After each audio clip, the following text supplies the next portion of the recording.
오늘 추수감사절 예배를 우리가 드리면서 성경 진도 나아가는 대로 로마서에서 본문을 잡아 보았습니다. 제가 가지고 있는 성경은 오늘 본문의 앞머리에 이런 소제목을 달아 놓았습니다. 하나님의 뜻을 분별하는 새 생활. 하나님의 뜻을 분별하는 새 생활. 그런 생활을 해 나아가라고 하는 것이지요. 그런데 저는 오늘 본문의 말씀을 가지고 최고의 감사가 무엇인가라고 하는 제목을 가지고 오늘 추수감사절 예배에 말씀을 드리고자 합니다. 과연 최고의 감사는 무엇일까? 우리가 많은 사람들에게 어떤 혜택을 받았으면 감사합니다, 감사합니다라고 하는 말들을 많이 합니다. 그것은 어쩌면 그저 마음으로 표현하는 것일 수도 있습니다. 그저 말로 하는 것이지요. 표현하는 것이지요. 그런데 그 감사가 너무나도 나에게 사무치고 깊고 중요하다라고 하면 어떤 사람들은 그 내가 받은 혜택에 또 다른 어떤 혜택을 그 사람에게 주기도 합니다. 제가 어렸을 때에 저는 할머니의 심부름을 많이 했던 기억이 납니다. 옆집에서 떡이라도 가져왔으면 빈 그릇으로 안 돌려줘요. 그러면 떡을 가져왔으면 김치라도 달기 나은 달걀이라도 그 그릇에 다시 담아서 가져다 주는 옛 어쩌면 우리의 풍습 같은 것이 있었습니다. 이것은 잘 먹겠습니다, 감사합니다라고 하는 그저 마음의 표현과 말로 하는 것 이상으로 보답을 그렇게 갚는 것이지요. 추수감사 1년에 아직 1년이 남아 있습니다만 얼마 남아 있습니다만은 1년 동안에 추수한 모든 것이 하나님의 은택이라고 하는 것을 기억하면서 하나님 앞에 감사 예배를 드리는 것입니다. 그러니 우리는 그저 감사합니다라고 하는 마음의 표현과 말로 하는 것보다는 그래도 어느 정도 하나님께서 베풀어 주신 것을 표현할 수 있는 과일을 이 앞에 쌓아놓고 하나님 앞에 또 예배를 드리고 있습니다. 하나님께 드리는 것으로.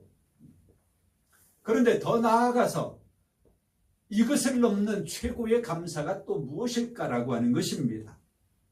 오늘 말씀을 통해서 보면 그 감사는 드림으로 표현되어져야 된다라고 하는 것을 우리가 볼 수 있습니다. 드림으로.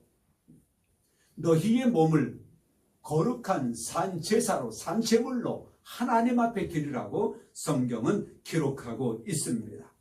그래서 추수감사절은 하나님께 받은 은혜를 기억하고 감사하는 날인데 바울은 단순한 감정의 표현을 넘어서 우리의 몸을 하나님께 드리라고 하는 거예요. 우리의 몸을 하나님께 거룩한 산제물로 산제사로. 그래서 이 드림이라고 하는 이 단어는 그저 단순한 결단이 아니라 그리스도의 생명이 우리 안에서 역사할 때 가능한 반응이라고 하는 것을 우리는 기억해야 합니다. 우리 안에 하나님의 생명이 있지요. 로마서 말씀을 우리가 몇 번 보면서 계속해서 본 것이 하나님의 생명이 우리 안에 있다는 거예요. 그래서 우리는 새 생명으로 살아가야 된다고 하는 것을 거듭해서 제가 말씀을 드려왔습니다. 죄와 사망의 법이 주장하는 삶을 사는 것이 아니라 생명의 성령의 법이 주장하는 삶을 살아야 된다라고 하는 것도 제가 거듭 말씀을 드려왔습니다. 그러니 하나님 앞에 드린다라고 하는 이 드림, 이것은 바로 하나님의 생명이 우리 안에서 역사할 때 일어날 수 있는 반응으로 그 드림은 각자의 삶에 따라 각자의 그 내용에 따라 달라질 것입니다. 생명이 살아면 헌신은 자연스럽게 살아나게 되어져 있습니다. 감사가 크면 그 감사를 보답하는 것은 자연스럽게 일어날 수 있습니다. 부담을 갖지 않는 거예요. 아이고, 저 사람이 떡을 가져왔는데 우리도 가서 떡을 해다 줘야 되나? 이런 부담을 갖는 게 아니에요. 우리 집에는 엊그제 무를 뽑아놨으니까 무 하나 갖다 주면 되겠다. 뭐 그런 마음이에요. 아주 자연스럽게. 우리 그리스도인 성도의 삶 자체가 바로 하나님께 드려지는 그런 드림, 이것을 다른 표현으로 한다면 이렇게 말하고 싶습니다. 언약적인 예배다. 언약적인 예배. 곧 드림은 예배다. 하나님 앞에 드리는 예배와 같다. 그래서 예배라고 하는 것은 주일에 또는 오늘 우리가 이렇게 하나님 앞에 드리는 이 한 시간이 아니라 예배는 우리의 삶 전체가 하나님께 드려지는 것. 이것이 진정한 하나님께 드림, 예배인 것입니다. 그래서 오늘 우리가 드리는 이 감사는 단순한 말이 아니라 마음이 아니라 삶을 드리는 헌신으로 이어지는 것, 그런 예배, 그런 감사가 되어져야 한다는 것입니다. 이것이 하나님께서 기뻐하시는 거룩한 산제사인 것입니다. 그리고 성경은 또 말합니다. 이 세대를 본받지 말래요. 2절에 너희는 이 세대를 본받지 말고 오직 마음을 새롭게 함으로 변화를 받아 쭉 이야기를 하고 있습니다. 우리의 감사는 이 세대를 본받지 말아야 됩니다.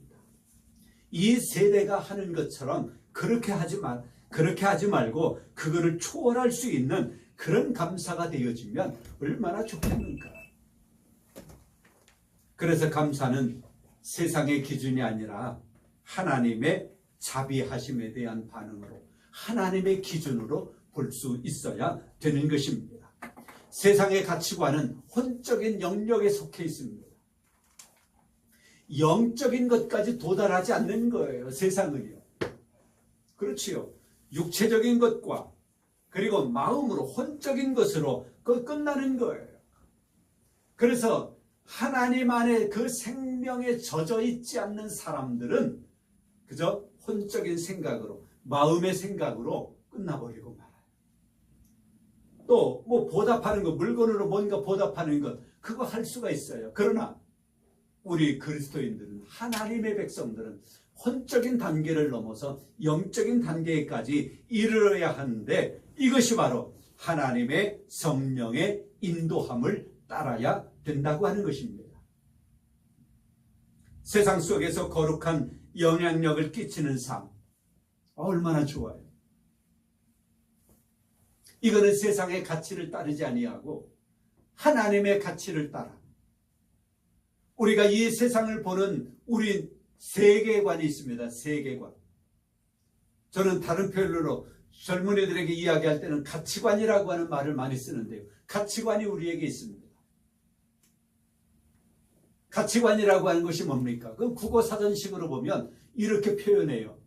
어떠한 것을 결정하는 데 있어서 기준이 되는 것, 그것이 가치관이에요. 우리는 이 세상을 바라볼 때에 어떤 가치관으로, 어떤 기준으로 세상을 보느냐, 사람을, 동료들을 바라볼 때에 어떤 기준으로 보느냐. 육적인 삶에 치우친 사람들은 그렇게만 볼 거예요. 그렇죠. 육적인 모습으로.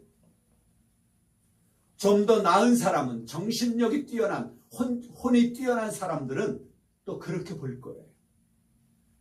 그런데 하나님의 생명이 그 안에 있지 아니하는 사람들은 영적으로 보지 못한다는 거지요. 그래서 하나님의 백성들은 동료들을 바라볼 때에, 이 세상을 바라볼 때에 하나님의 가치관으로 보는 거예요. 제가 얼마 전에 동료 친구 목사하고 산정호수 높은 산봉우리에 올라가 가지고요, 그 아래를 내려다보는데 가을이었습니다. 그리고 내려오면서 산정호수의 그 물을 바라보는데 그 위험에 압도되는 것을 느꼈어요. 그리고 숨이 막히는 것 같이요. 어떻게 이렇게 아름다운 것을 하나님이 창조해 놓으셨을까? 어떻게 하나님께서 형형색색의 색깔을 이렇게 나무에다가 입혀 놓으실까? 그런 생각을 하는 거예요. 그게 하나님의 가치관이에요. 그림을 그리는 화가의 가치관은 어떻게 할까요? 펜을 꺼내가지고 막 스케치해가지고 그림으로, 그렇죠? 음악에 심취되어져 있는 작곡가의 가치관으로 본다면 그 산과 산조모수의 그 아름다움을 보면서 작곡을 해나갈 거예요. 가치관이 그래서 중요한 거예요. 그래서 하나님의 생명에 젖어 있는 하나님의 백성들의 가치관은 하나님의 눈으로 세상을 보고 하나님의 눈으로 사람들을 볼 수 있는 그런 데까지 이르를 수 있다면 그것이야말로 진정 세대를 본받지 아니하고 하나님의 생명에 따른 하나님의 영에 따라 이 세대를 살아가는 하나님의 백성들이 될 수 있을 것입니다. 그래서 이 세상이 하는 것처럼 이 세대가 하는 것처럼 그런 감사가 아니라 하나님의 시각으로 볼 수 있는 그런 감사가 하나님의 은혜로 살아가는 감사가 우리에게 있어야 할 것입니다. 그 다음에 어떤 감사가 우리에게 있어야 하느냐 하면